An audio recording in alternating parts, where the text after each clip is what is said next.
Hi, good morning, everyone. Welcome to the Event Industry Facebook Live. I am Jen Singer, your host and the founder of the Event Industry, a coaching support group for my fellow event planners, you. How are you doing today? How's your week going? What do you have going on that's challenging or exciting? Are you working on a new event that is kind of different and fun, or do you have like some new hurdles to overcome? I think I've had a little bit of both this week. Aside from being a founder of the event industry, if this is your first time tuning in, welcome. I also own my own event production company, Jen Singer Events, and I like to take a lot of the experiences that I learn in those events that I'm producing and bring them to you, tools I develop, just different processes that I kind of come about to make things simpler. I think event planning is exciting. I love owning my own business and doing it myself, but I think it's definitely challenging when you are trying to run the business. I have 2 kids, juggling that, and then juggling events that just have like a million little details. So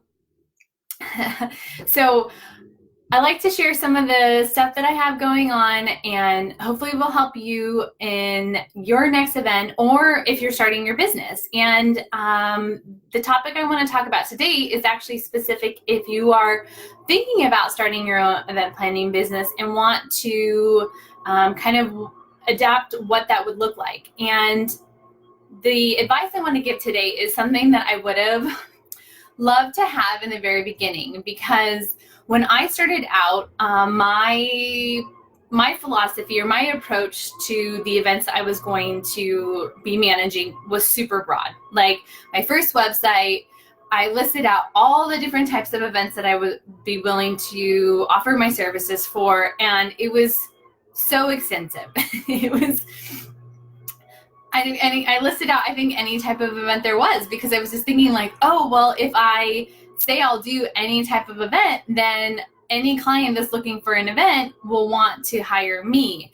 And I found that that was pretty far from the truth. And that if I got more specific about what types of events that I wanted to do, not only from like a marketing, finding your ideal client or customer sort of approach, but also from a what kind of events do I really like to plan? Because there's some events that I really don't like to plan or are really just not my strengths or not my forte. So I kind of encourage you to think about the various types of events and get specific about what events you actually want to cater to, or what kind of type of clients that you want to cater to, because it will help you as you are, tailoring your marketing, as you're developing your details on your website, as you talk to people when you're out networking about like what you do, that if you're so broad, then people might think of you. But if you get really specific of like,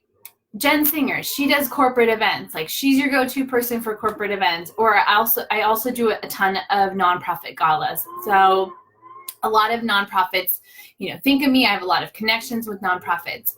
People that don't think of me and I don't get referrals for, it randomly people find me, is weddings. And I'm okay with that. I don't really want to do weddings. They're not my forte. I've tried them. I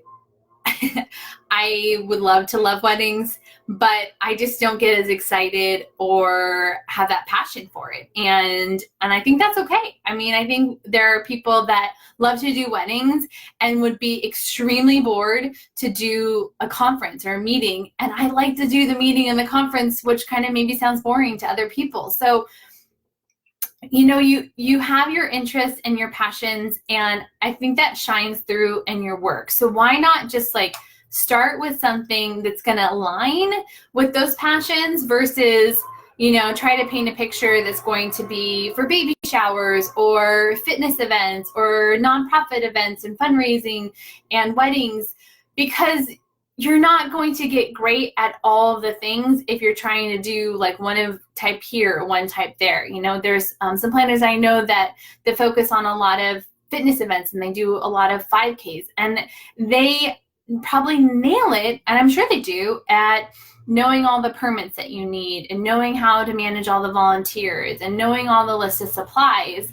And if they're going to jump into, say, a seated dinner that's a fundraiser, like that is a completely different beast. And not to say that you couldn't figure out how to do that, but you just don't have that great foundation or years of doing that would help you serve your client. So I would say that the advice that I would give to you is to get specific about the types of events that you want to produce, and this will be pretty instrumental in what you tailor in any of your marketing material. So it's obvious when people go to your website or they go on your Yelp page or they're on your Facebook or on your Instagram account of like, oh, she does weddings.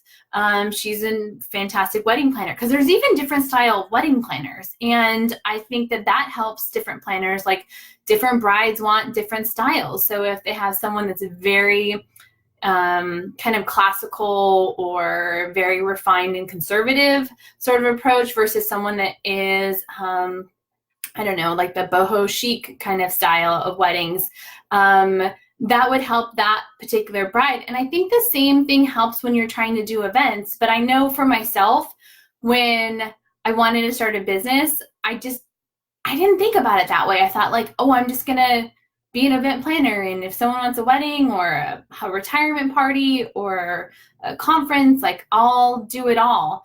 And I went to a conference about 9 months into starting my business, and it was the Boss Mom conference. And the big takeaway from that was just deciding on what I was going to be happy producing and trying to figure out where I was going to go find those clients and how I was going to reach out to them in messaging, and what kind of tools was I going to develop that would support the type of events that they needed, because they vary from event to event. So I think across the board, it was very helpful to get specific about the types of events I love to produce and the type of clients that I was going to produce them for. So I encourage you to do that if you are looking to start your own business and figure out your niche in the world. There's so many different events out there. It's okay to,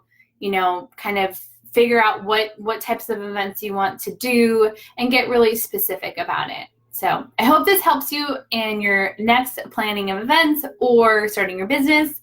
If you are looking for more tips and tools, you can visit theeventindustry.com. That's THE, eventindustry.com. And if you have any questions about starting your own business in event planning, or maybe you have a challenge, you're having a challenge with creating the budget or managing some of the rentals, I would love to help you. You can email me at hello@theeventindustry.com. That's HELLO@theeventindustry.com.